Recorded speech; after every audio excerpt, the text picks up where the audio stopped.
So here you are on Waterpenny Farm. There's lots of vegetables. There's lots of people who come and go and interact with the farm. There's lots of work to do. In the year 2000, my parents started a vegetable farm in Sperryville, Virginia. But now it's 24 years later, and here I am to visit for a couple months in the summer, and I'm trying to make a movie about the farm. There's lots of angles you could go at when you're making a film about something as complicated as a farm. This film will include everything from interviews to music videos to discussions of growing methods to some more whimsical elements, as we try to piece together the puzzle of Waterpenny Farm. This puzzle will be missing some pieces, and I couldn't possibly do a complete overview of the farm in the amount of time I have. But this will just be a glimpse into some aspects of a summer on Waterpenny Farm.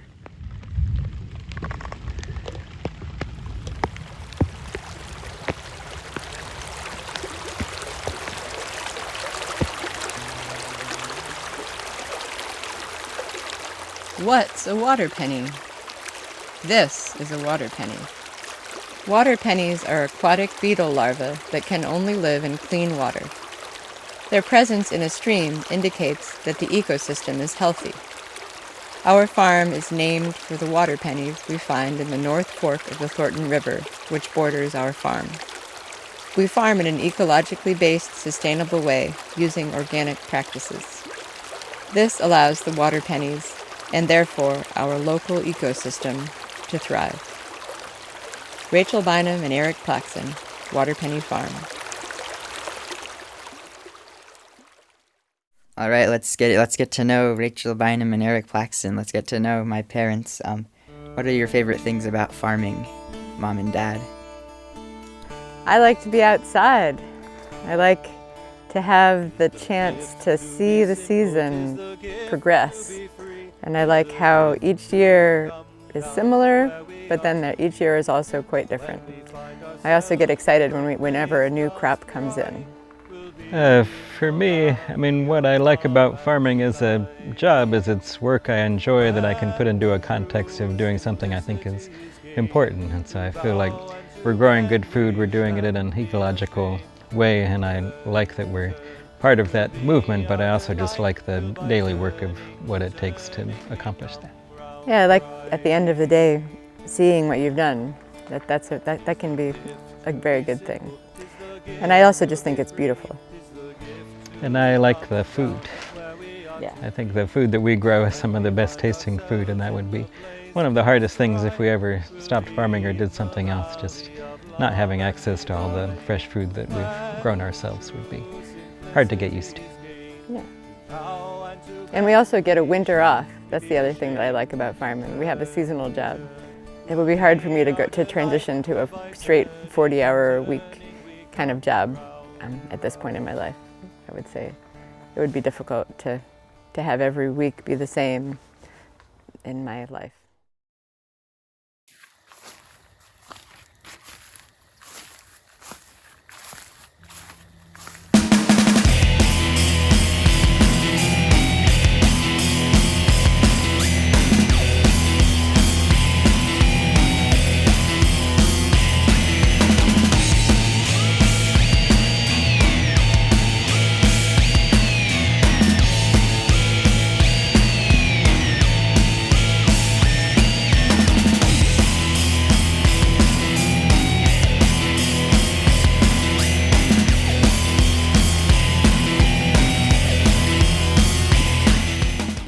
Why are you farmers? Our story is that we met when we were in college, and we were both interested in environmental things to some extent. Eric worked at a little college garden that was about an acre, and I majored in environmental studies. Eric was a religion major, and that connection for me of the environment to humans was a big part of it. And wanting to do something that would have a tangible impact that would be a positive way of spending our time that we would enjoy. Right, yeah, for me, for a long time I thought I was going to be a math and computer and science type person. It was really late in high school, early in college that I started to learn about other parts of the world, other ways of thinking, and I realized I just enjoy being outside, that I didn't want to be somebody sitting at a computer all day, and farming was a way of having a job where I'm able to do work I enjoy, be outside for a good part of the day, and also make a living. Yeah.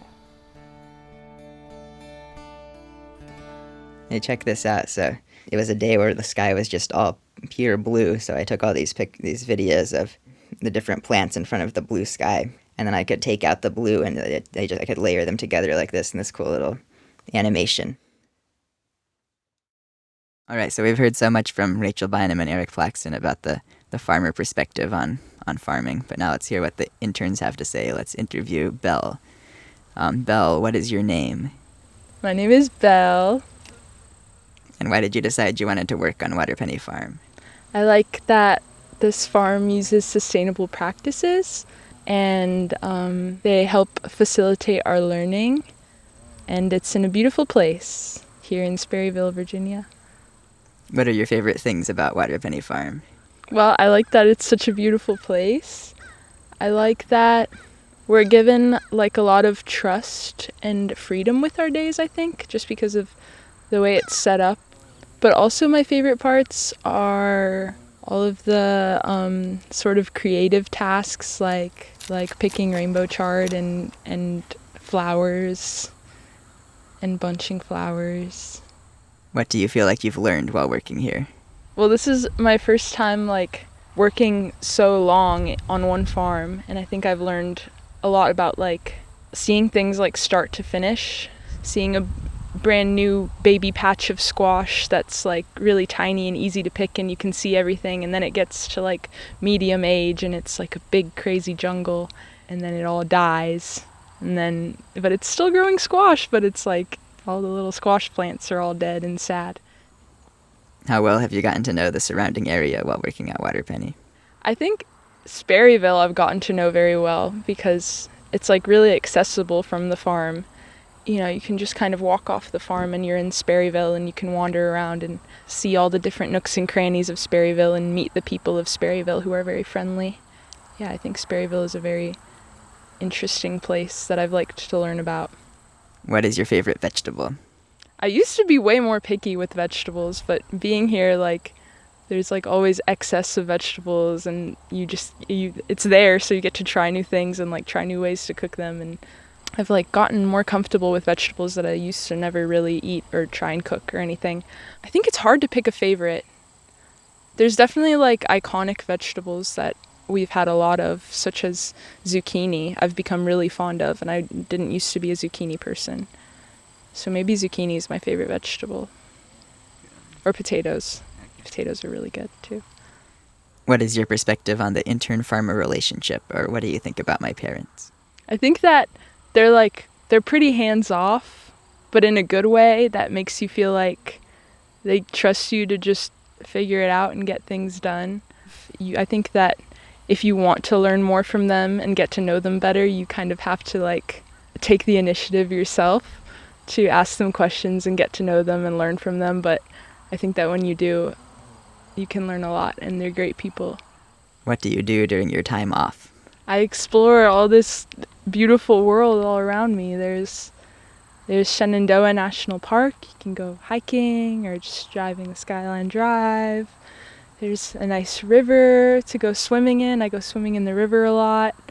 And mostly just like wandering around all this big open land. It's like just a great big playground here. So it's nice. And since I think working outside all day makes you just want to stay outside and get some play outside too. It can't be all work. You have to play outside too. So I play outside.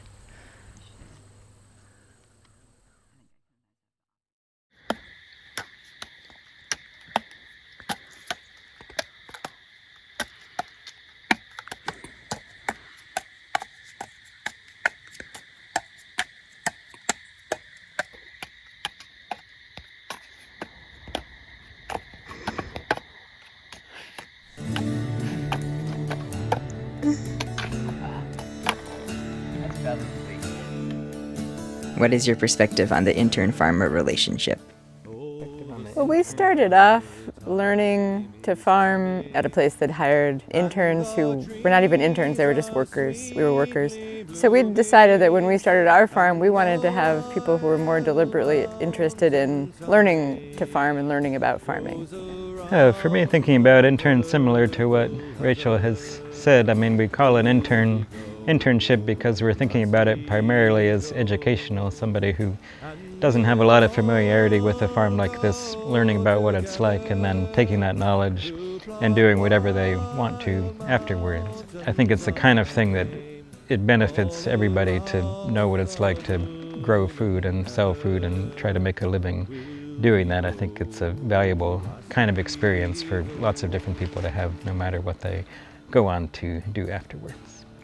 And it keeps it fresh for us, like having people who are doing this for the first time and seeing how beautiful, you know, this greenhouse is beautiful to us, but when you first come into a greenhouse like this, it's very exciting. It can be all of the things. So in a way, it keeps it new for us each year. Having that aha moment, seeing that happen again and again is fun. And then echoing what Rachel said, you know, we do sort of need to explain everything anew most years, even if we have some returning people. We never have all returning people, and it does put you in a position of saying, you know, this is what we're doing and this is why we're doing that. And it makes you, they might ask a question, or you might realize there's a job that people don't like, and so is it necessary or can it be modified? And so sometimes we end up making little changes based on the fact that we're in a position of explaining what we're doing and why we're doing it to other people frequently. It takes a lot of work to run a farm. You have to work a lot when you're a farmer, but you can't work all the time. Sometimes you have to do stuff that isn't work. The farm talent shows are the chance for the farmers to move from the field to the stage and show off their talents. I know what you're thinking. You're thinking dunk quartets usually have 4 people. And there's just one Eric Plaksin, but just for a minute, just imagine 3 other Eric Plaksin and how great that would be. I mean, there still wouldn't be enough for everybody who wants one, but there'd be more. Anyway, this is a song about picking watermelons and how it's hard to decide if they're ready or not, and I've sung it many times to myself, by myself, and I find it really entertaining. And either way, it'll be over in a short amount of time. Okay. Whoa, whoa, whoa, watermelon, watermelon, vine, vine, whoa, watermelon, watermelon, back in April, I planted a seed just one seed. Everything that a seed needs sunshine and water. Treated it like my own daughter. Watermelon growing on the longest vine. Now I think there's one ready to pick. Let's pick it, but I don't want to pick it to quit. No, what if it's not right? Should I double check the phenotype? Watermelon growing on the longest vine. I had such big hopes in the spring. I said we'll eat watermelon, yum yum, dance and we'll sing, yum yum yum. Now at harvest I'm all full of doubt, 'cause I don't wanna throw it out. Should I wait one more day? But there's a groundhog living near the field. Big groundhog, his appetite could really hurt my yield. Yum, yum, yum, what should I do now? Somehow I don't have a clue now. Watermelon growing on the longest vine. Whoa, whoa, whoa, watermelon, watermelon vine. Whoa, whoa, watermelon, watermelon. There's a faded spot where it's set on the ground. A faded spot closest tendril to the stem's all brown. It's so brown, maybe I'll thump it. I don't wanna have to dump this watermelon growing on the longest vine. Whoa, whoa, whoa, whoa, watermelon, watermelon vine. Whoa, whoa, watermelon, watermelon vine. Whoa, whoa, watermelon, watermelon vine.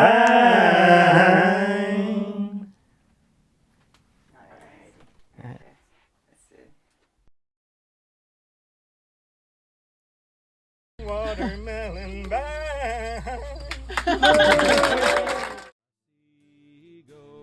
What's it like being both co-owners of a business and being a married couple? Oh,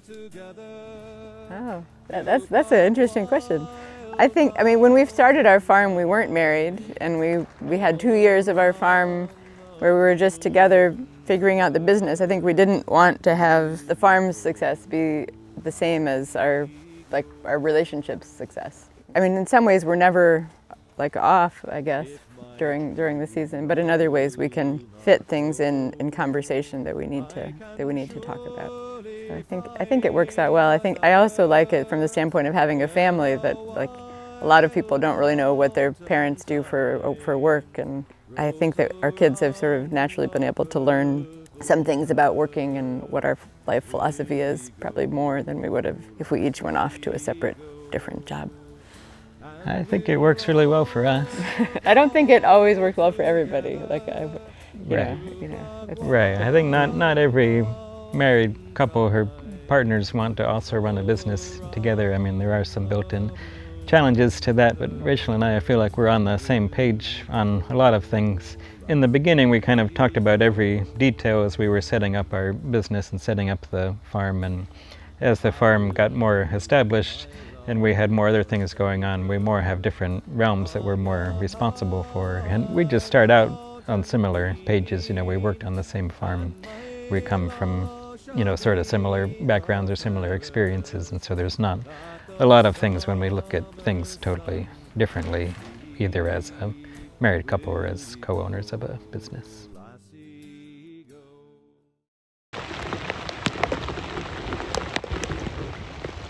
It's me, Nicky P, out in the rain, here to film for the Waterpenny Farm movie, The Summer on Waterpenny Farm. Woo!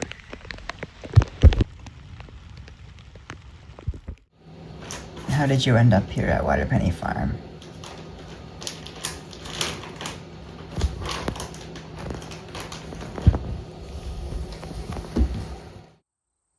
Okay, Mom, why don't you tell us about the flowers on Waterpenny Farm? What's the deal with the flowers on Waterpenny Farm?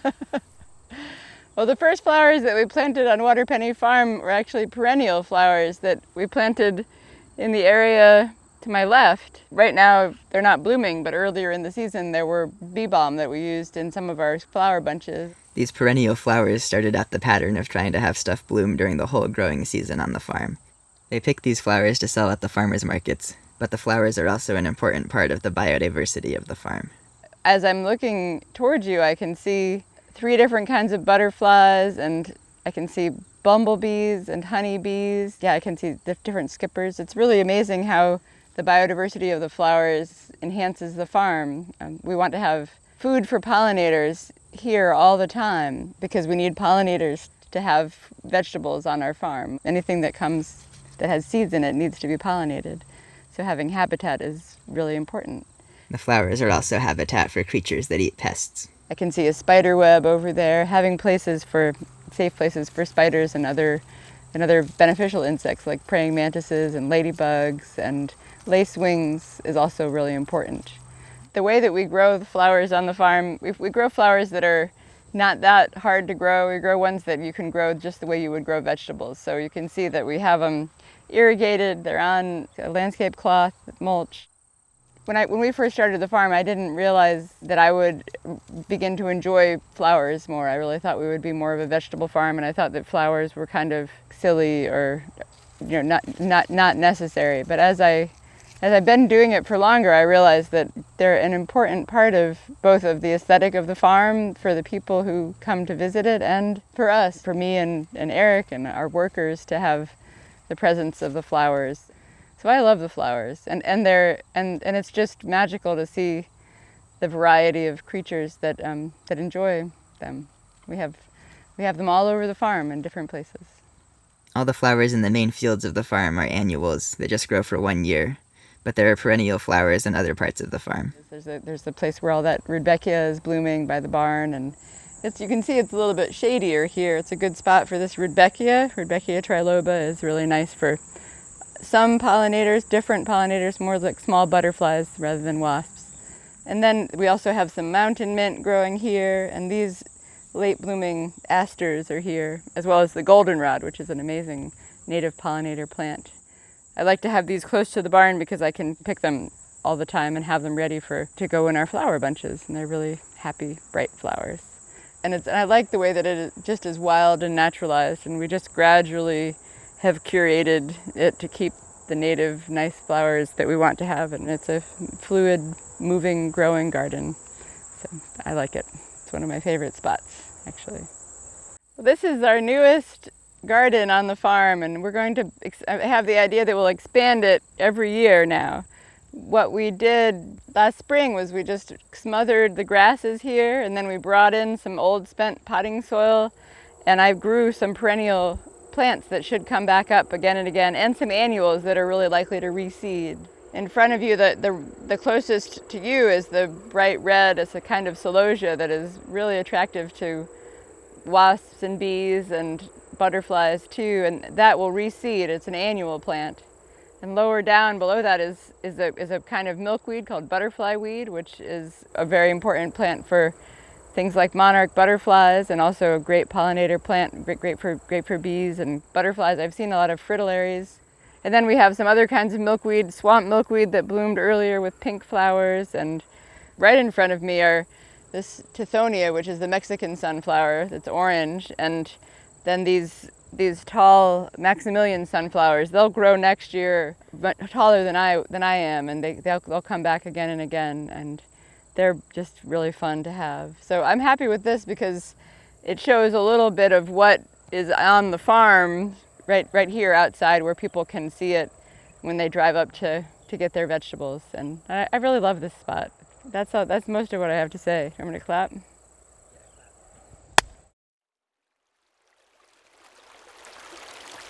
If I were a Waterpenny, I would live in the water, and I would go and hide under some rocks, and I would crawl around and get ready to turn into a beetle. Then once I was a beetle, I guess that would be it. As a kid, I was really into entomology. I maybe knew more about beetles than I do now, but I think it's okay. I still know I get the point of the Waterpennies. They're a sign that everything's going all right.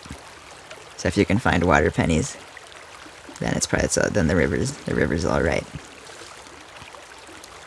The logo of Waterpenny Farm is shaped like a water penny.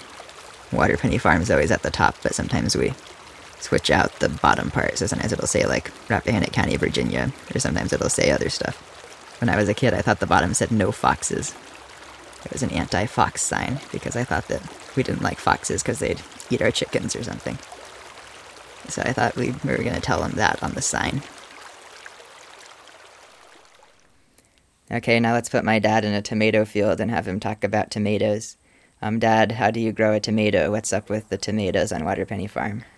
All right, here we are in one of our tomato fields. It's September 5th, and this is our 4th planting of tomatoes.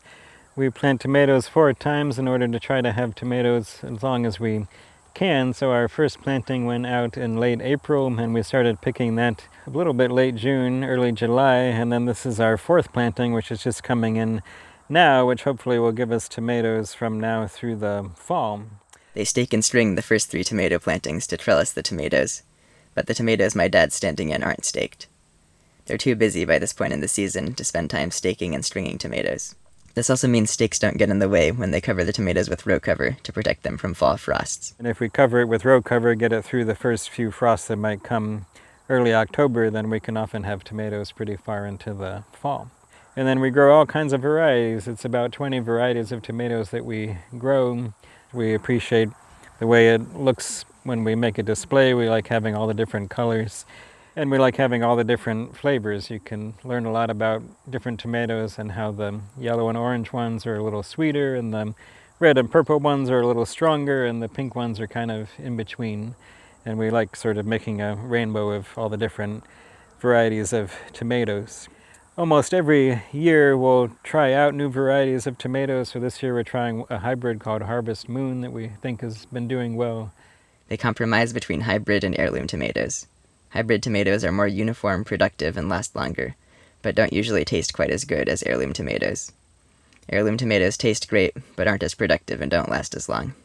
And it's probably the single most important crop on the farm. We saw a lot of tomato plants in the springtime. People enjoy getting the different varieties from us. They know that we also grow most of the varieties that we sell, so we're familiar with them, and we think that they do well in this region. So we're selling a lot of plants in the spring, and then a big part of our stand and a big part of our on-farm sales are tomatoes also. If we had to identify one crop that was the most important to our farm, I think that tomatoes would be that crop. And we are in Virginia, where it's relatively easy to grow tomatoes. I mean, we put a lot of effort into it, but we're not sort of fighting the climate. And that succession planting is really important. People want tomatoes as early as they can get them, and they want them as late as they can get them. And so by planting 4 plantings that go out throughout the course of the year, we can try to have a consistent amount of tomatoes for as long as we can. Okay, and what's the deal with the tractors on Waterpenny Farm? All right, so I am Eric Plaksin. This is me sitting in one of our 3 tractors that we have here at Waterpenny Farm. I'm in the tractor barn that we built. Ready?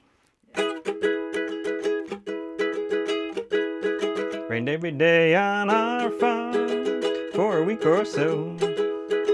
Had 12,000 transplants that had nowhere to grow. Now the sun is back out and we're ready to sow. We're gonna mow it down, till it up, plant it out, PTO. Whoa, whoa, whoa, whoa, whoa, whoa. Oh yeah, hook up my PTO. Whoa, whoa, whoa, whoa, whoa, whoa. Oh yeah, hook up my PTO. Whoa, whoa, PTO. 2005 Kubota, 65 horsepower. Put it down in creeper gear, go 1 mile an hour. Kids on pogo sticks are passing me, 'cause I go so slow. When I mow it down, till it up, plant it out, PTO. Whoa, whoa, whoa, whoa, whoa, whoa. Oh yeah, hook up my PTO. Whoa, whoa, whoa, whoa, whoa, whoa. Oh yeah, hook up my PTO. Whoa, whoa, PTO. You could buy yourself a tractor in 1892.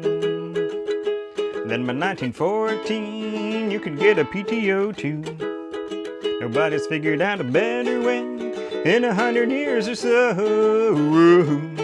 We ought to mow it down, till it up, plant it out, PTO.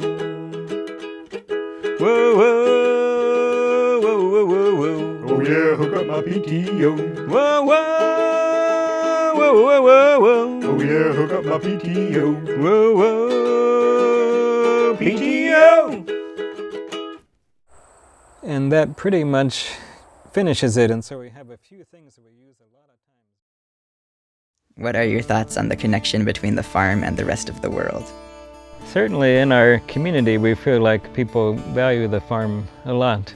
Especially in the beginning, we were surprised how much support there was for being in a county that doesn't have very many people. There's 7,000 people or so in the county.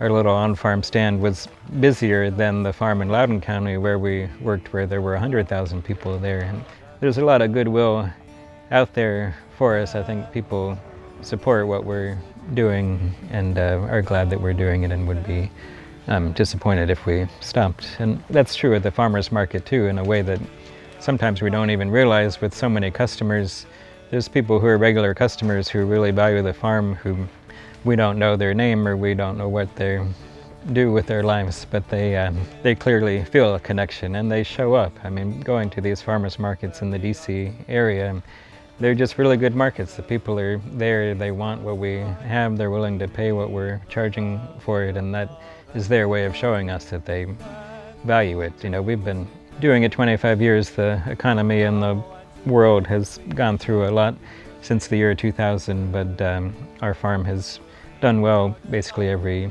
year, and there's always been a place for us in the community. I think of it from a bigger environmental perspective. Like humans are animals who live on the planet Earth, and our biggest connection to the planet is how we eat. So if we're deliberate about eating food that is grown in a thoughtful way, and in a way that is working together with the environment, we're doing a little part of sort of building the world as we would like it to see. I mean, I think it would be amazing in the world if more people, or everybody even, was eating food that made them feel healthy and made them feel happy and made them feel connected to things like the plants and animals. We are in a very privileged place in America, being able to access all this plastic and all the fuel and tractors.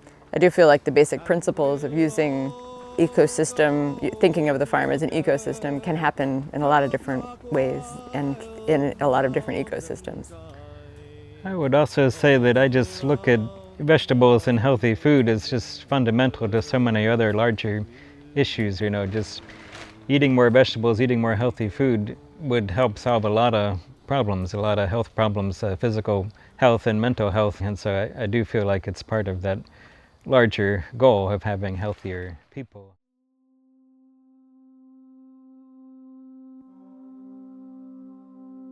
I don't think I fully appreciated how great it was to grow up on a vegetable farm until I left for college and then came back.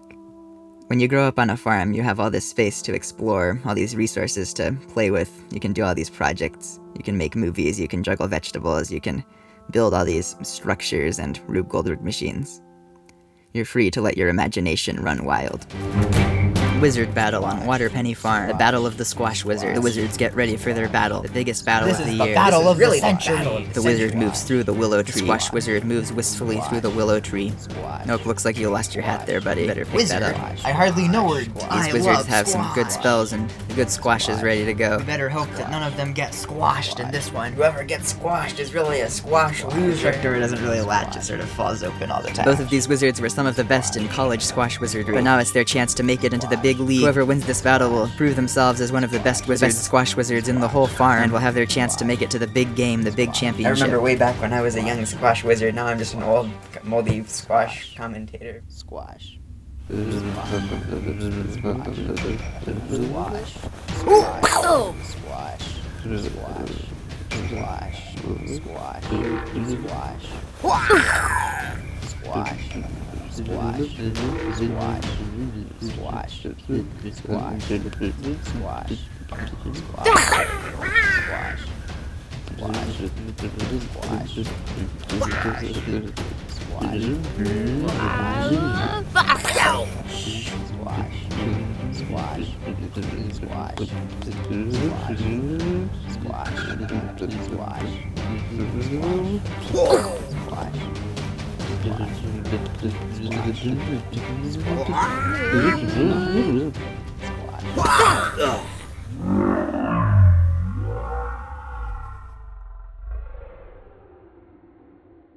Oh no! I've been squashed!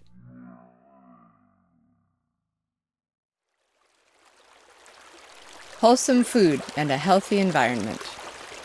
We use ecologically based sustainable farming methods on all our crops. We use no pesticides in the field. We fertilize using cover crops as green manures, composted animal manures, and an organic foliar fertilizer made of fish and seaweed. To conserve water, we use drip irrigation with bioplastic mulch or landscape fabric on most crops. To improve soil health, we minimize tillage, rotate crops, and avoid double cropping. We control weeds by mulching, hoeing, and hand weeding. We minimize insect pest damage on crops using row covers and succession planting. These methods require extra work and planning, but it's worth it for us and our customers to know that our produce is as healthful as it can be and is grown in harmony with the environment. Eric Plaksin and Rachel Bynum, Waterpenny Farm. Growing food is very temporary, like we have to keep doing it. We can't just, we're not building houses or writing books or things that are there forever.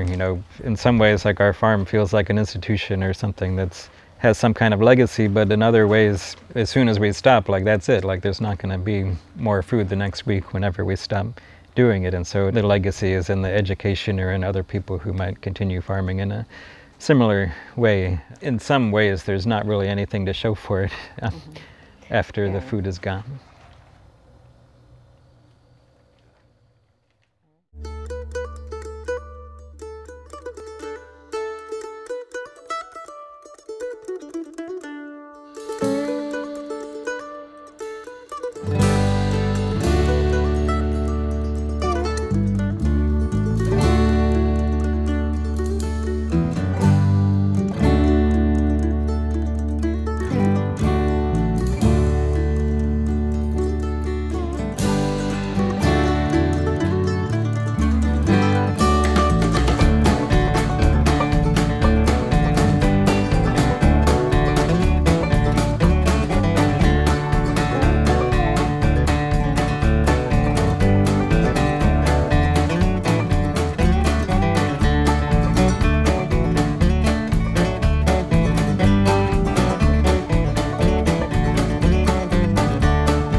So there it is, Waterpenny Farm. I enjoyed growing up on Waterpenny Farm. It was a fun place to be throughout my childhood. Lots of great memories from the Waterpenny Farm. And I think I learned a lot this summer just asking my parents these questions about the farm. There were some questions that I didn't put in the movie because it was hard to edit them, but my parents told me so much about how they run the farm that I didn't really think about or know before while I was making this movie. If you can call it a movie, it's kind of just a bunch of stuff in a row. Maybe it's not really a movie, but it's something. I'm going to call it a movie. And there's a lot of stuff I didn't really put in this movie. I didn't talk about the CSA or the spring part with the plants. I didn't talk about like recipes, cooking the vegetables. But this is just a glimpse into part of the farm, and I hope you enjoyed it. And I know I sure did. I enjoyed my summer and my summers on Waterpenny Farm. And with that, thank you and good night, and we'll see you next week.